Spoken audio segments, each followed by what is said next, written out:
আসসালামু আলাইকুম। আজকে আমরা আমাদের বাসার এলাকায় গিয়েছিলাম মাছের রেণু ধরতে। আমাদের মাঝে অনেকদিন থেকেই কথা হয়েছিল যে আমরা মাছের রেণু নিয়ে এসে আমাদের পুকুরে ছাড়বো, কিন্তু আমরা কোথাও মাছের রেণু পাচ্ছিলাম না। তাই আমরা একটু খোঁজখবর ভালো করে নিলাম, নিয়ে দেখলাম যে আমাদের পাশের এলাকায় রেণু চাষ করেছে। তো আমরা সেখানে গেলাম, সেখানে গিয়ে তাদের সাথে কথা বললাম।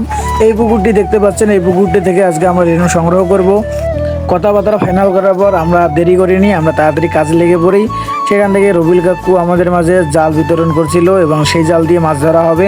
সেখানে আলামিন সহ আরও একজন রবিল কাকুর ফ্রেন্ড সে যা তাদের সাহায্য করছিল।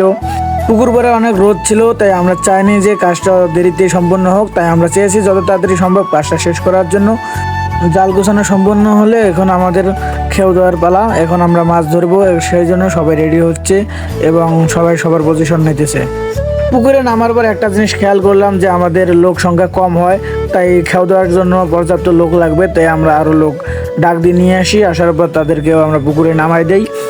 পুকুরের গভীরতা কম ছিল, সেজন্য আমাদের খেয়াল দেওয়াতে সুবিধা হয়েছিল, কোনো অসুবিধা হয়নি।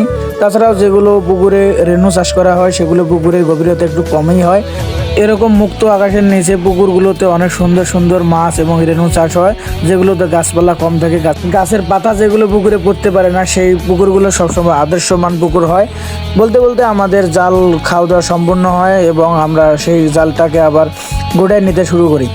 আল্লাহর রহমতে আমাদের জালে অনেক রেণু ওঠে, তাই আমাদের আর পরবর্তীতে খেয়াও দেওয়া লাগেনি। আমাদের যেসব দরকার ছিল, যত সব রেণু দরকার ছিল সেসব রেণু এক খেয়ে আমরা পেয়ে যাই।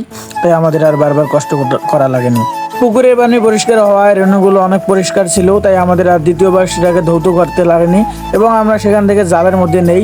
আপনারা জানেন পোনা মাছ অল্প আঘাতে মৃত্যুবরণ করে, তাই আমরা চাইনি যে মাছগুলো কোনো আঘাত পাক। সেই জন্য আমরা অতি সতর্কতা অবলম্বন করি এবং মাছগুলোকে ভালো করে ধৌত করে জালের মধ্যে নেই। জালের মধ্যে নেওয়ার পর আমরা সেগুলোকে আবার হাড়ির মধ্যে নেই, হাড়ির মধ্যে নেওয়ার পর আমরা আমাদের পুকুরে নিয়ে আসি। তারপর রেণুগুলো আমরা আমাদের পুকুরে নিয়ে আসি, পুকুরে নিয়ে আসার পর সেগুলোকে আস্তে আস্তে ছেড়ে দিই। এ পর্যন্ত যারা আমাদের সঙ্গে ছিলেন তাদেরকে ধন্যবাদ। এরকম আরও ভিডিও পেতে আমাদের সাথেই থাকুন, লাইক করুন, ফলো করুন, সাবস্ক্রাইব করুন। ধন্যবাদ।